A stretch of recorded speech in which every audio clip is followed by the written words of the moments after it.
Greetings and welcome to the third episode of Oblivion Modding Showcases. As always, I'm your host, Guy, and today we have 10 randomly themed mods for your viewing pleasure in 10 different categories.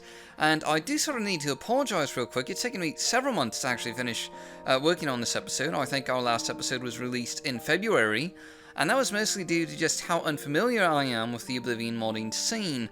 I mean, I kept running into the issue of selecting mods to showcase only to, reject them later on because they were too complicated or something like that. And I think I've gotten a fairly good handle on what mods we should showcase in the next few episodes, at least for episode 4, which will hopefully be out in a few weeks. And in the meantime, you can find the download links for each mod shown down in the video description below. So why don't we just go ahead and get started with our popular mod of the week, which this week is Faregyl Village by Arthmoor. And this mod basically greatly expands upon the Faregyl Inn, originally found in the forest just south of the Imperial City in vanilla Oblivion, with a small and really well crafted farming village that sort of branches out from the inn along two forked roads. Many of these houses have small farmsteads attached to them with chickens, pigs, or even rabbits. And the village is just sort of built in between these ancient Iliad ruins that are scattered about the landscape, giving it a really unique character and charm.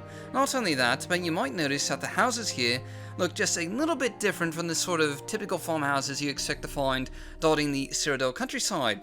In fact, you'll notice that they kind of have the same sort of textures as the Iliad ruins, probably because a large part of this village was built from the quarried stone of ancient Iliad structures, further enhancing the settlement's rather unique nature and making it a fairly scenic location to visit as well.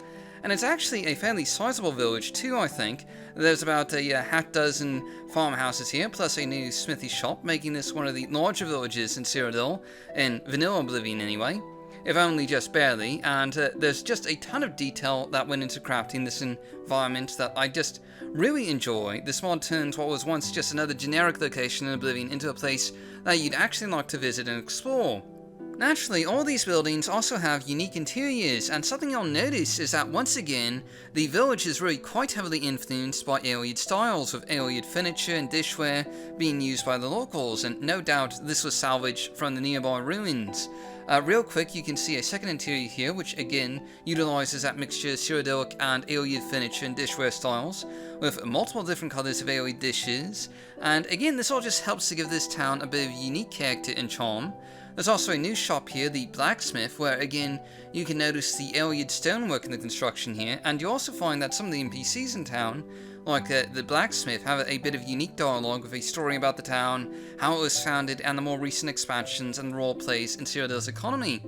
And there's actually a quest or two that you can find in town as well, and also a new dungeon, but we're not showing that here, for spoiler reasons. That's just something you'll need to check out on your own. But this is just definitely a really cool town to explore and just sort of play through.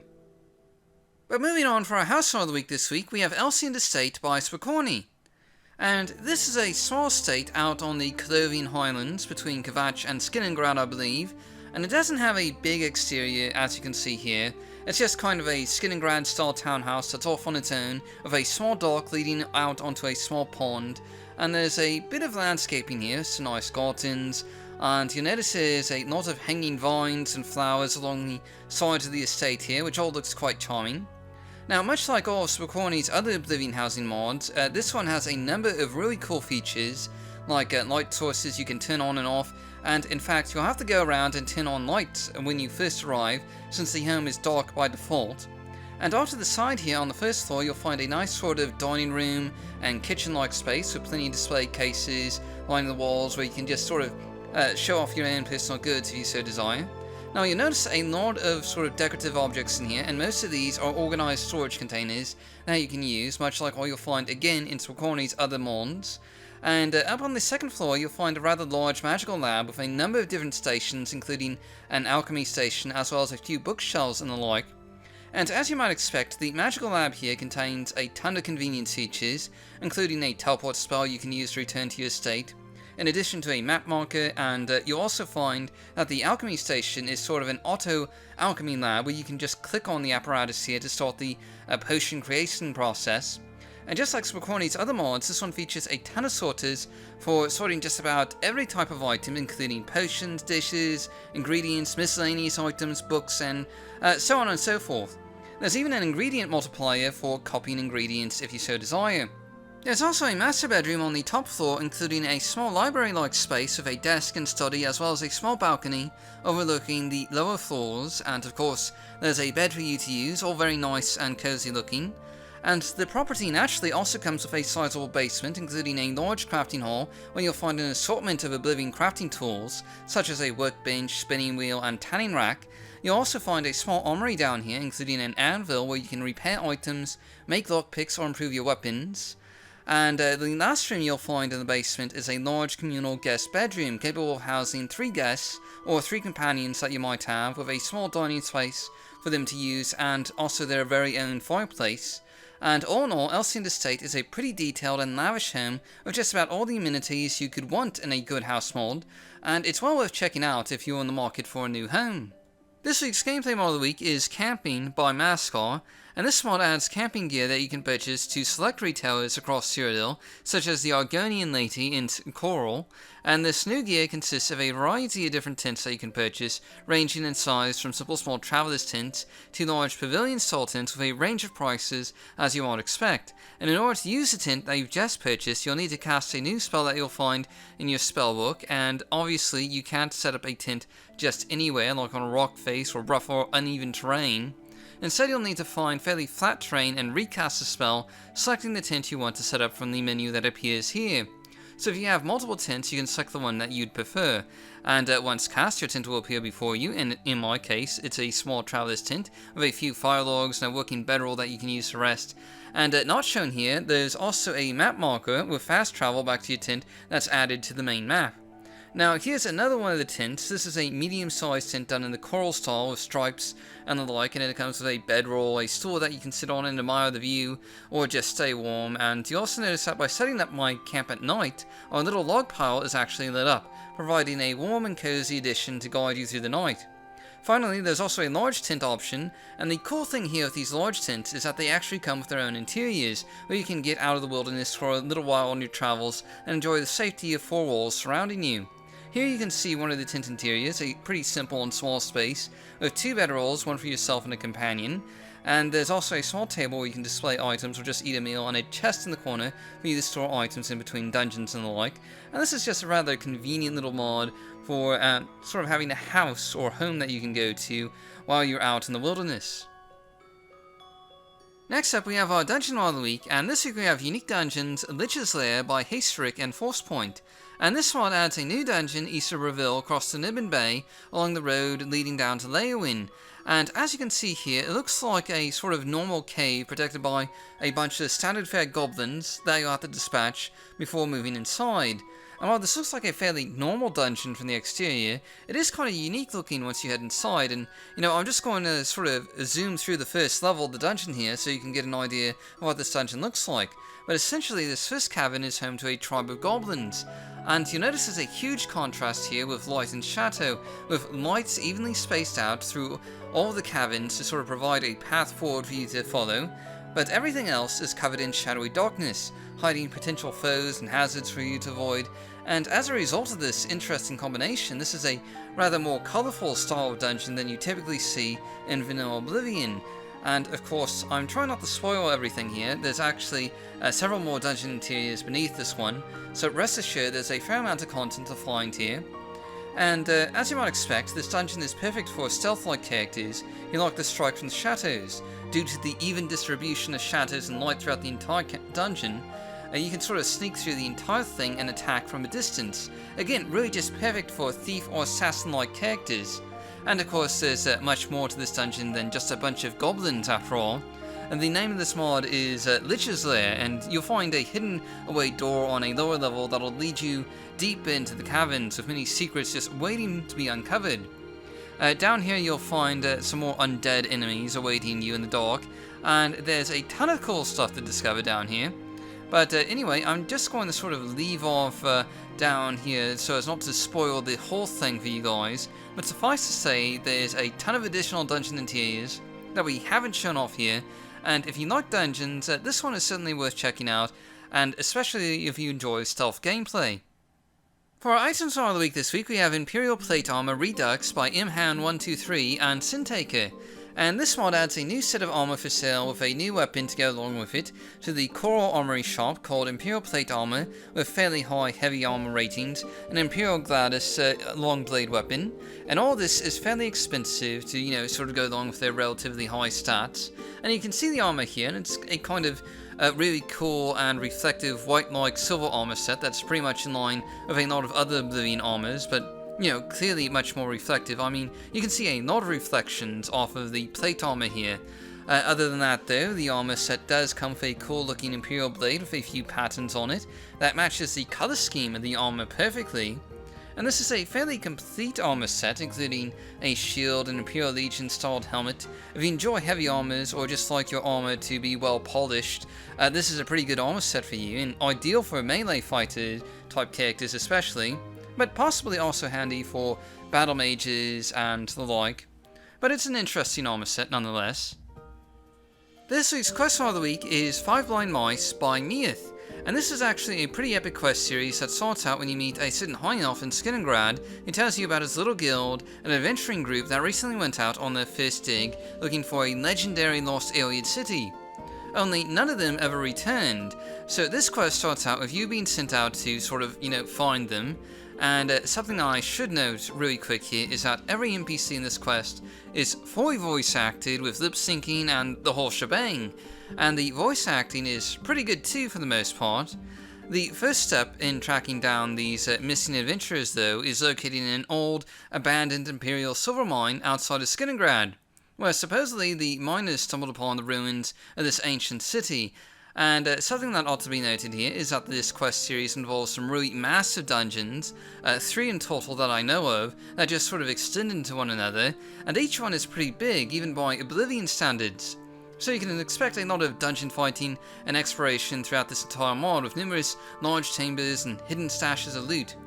But when you first arrive, you'll find some looters taking advantage of the abandoned mine, and instead of immediately going for combat, you can actually just talk to them and get directions for where the missing adventurers may have gone, or you can just, straight up fight them and all that. But it's nice to have the option to end things peacefully with this group, which you can do with a bit of bribing and personality sort of manipulation, and they'll even give you the key to get into the lower mines without any bloodshed that way. Which is just a nice option, since a lot of quest mods sort of force you into combat, but of course that's the only optional fight in the entire mod that I know of. The goblins and rats that you'll find in the lower mines are a little less keen on bribes or negotiating, so you have to fight your way through many of these caverns, and there's a fair number of tough battles here with multiple opponents, and this is probably a mod that's geared for more higher level characters, truth be told. I'd recommend a level of about 15 or so to start out with, ideally speaking. But eventually you'll find a set of fort ruins deep within the mine where the lost adventurers supposedly came through. And something I just have to mention is that even though this starts out as a fairly simple quest mod, I have to say that the authors really did an amazing job on atmosphere throughout this entire mod, and it's really one of the funnest quest mods I've ever played for Oblivion.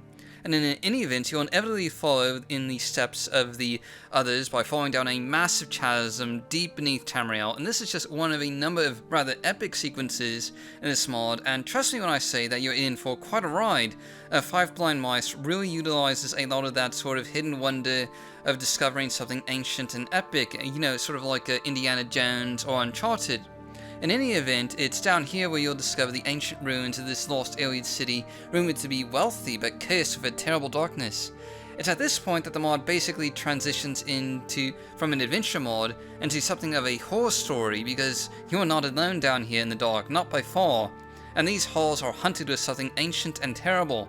I won't say any more because I don't want to spoil the experience for you. I've left the vast majority of the content here unfilmed for this video, but needless to say, this is one epic and amazing quest mod that I highly recommend that you give a try. I mean, again, it's one of the funnest quest mods that I've played in a long time for either Oblivion or Morrowind for that matter. Next up we have our Landmass Mod of the week, and this week we have Stuk by the Tower Built team. And Stuk is a new lore-friendly landmass off the coast of Cyrodiil that was originally part of Tower Built's Hammerfall project for Oblivion, before Tower Built pulled out of Oblivion altogether and focused work on Morrowind. And technically speaking, Stuk is a part of Cyrodiil that was, for some unknown reason, just not included in vanilla Oblivion despite appearing on most Elder Scrolls maps as part of Cyrodiil. Presumably it was just content like the city as such that just, didn't make it into the base game for whatever reason. But regardless, Sturk is a small, sort of resort-like town with a lot of architectural and terrain similarities to the Gold Coast, with a small harbour, an old imperial fort that defends the island, a lighthouse, and the main part of town. And Sturk isn't particularly large. The town here is only about a dozen buildings total, including the mining shacks for Sturk's main export, the gold that's mined underneath Sturk in a massive gold mine that's home to practically slave-like mining conditions. Sturk is very much a town of opposites, with the rich and wealthy living above and the impoverished miners living below. And it's really interesting to compare this to the other version of Sturk from Morrowind, made by Province Cyrodiil, which features a vastly different landscape in town, but with the same sort of socio-economic class parallels. But that's sort of just a different mod and a different game. So moving on. Most of the NPCs on Sturk have a small amount of unique dialogue with, little rumours about the workings of Sturk that might lead to various quests, so it's important to note that none of the NPCs here have any kind of voice acting, it's all just sort of silent.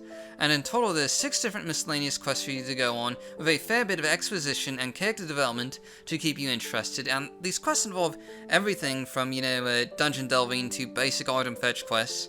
And not featured in this showcase, there's also a fully developed 2-sided main quest of Sturk where you can choose sides and help change the town as you so desire. Now, one of the really cool things about Sturk is that it comes with a ton of new literature and books for you to check out at the local bookstore. Many of these are from Tamrielbuilt's extensive written libraries, I suspect. I mean, after all, Tamrielbuilt has been in operation for over 14 years now, and they've amassed quite a collection of fan-written works that blend in rather well with those found in vanilla Oblivion. And if you like to read a lot, this is certainly another good reason to check out Sturk. But moving on, as you might expect with such a small island, most of the content here can be found underground, including the Sturk gold mines, which play an important part in Sturk's main quest, and also lead to more hidden depths below the island of Sturk, with dungeons you can fight through and explore. And though you may have to finish part of the main quest before you can get access down here, and the miners aren't that friendly towards strangers, at least not at first. There's also a couple of miscellaneous dungeons on the island with your standard fare opponents like goblins that you'll need to fight through, and overall Sturk may be a bit on the smaller side as far as landmass mods go, but there's still plenty to do and see here, with enough content to easily occupy about 10 to 12 hours of playtime, as well as providing a scenic and unique island to visit, and the only finished mod that Tamrielbuilt ever released for Oblivion, so it's definitely worth checking out on your next adventure. For our NPC Mod of the Week this week, we have Rideable Flying Pegasus by the Bloke, and this is kind of an interesting and unique mod that adds a flying horse, a Pegasus, to the game that you can find in a hidden vale. Only, of course, this Pegasus isn't free to claim, and has a number of guardians protecting it that you'll have to fight your way through, and as far as I can tell, these aren't scaled enemies, so they'll be the same level regardless of when you face them, and they're a challenging fight to be sure. You'll probably want to be about level 15 again for this one, or just sneak in really quick and steal the Pegasus. But regardless, once you've dealt with those Minotaurs, you can take the Pegasus for yourself, and it looks like a standard fare white horse with wings. But once you start riding, the sky's the limit, literally. The Pegasus is an extremely fast-moving flying horse where the train will just zip by quickly while riding it. Who needs fast travel when you can travel from one end to Cyrodiil at 100 miles per hour and just get from one end to the other in about 5 minutes?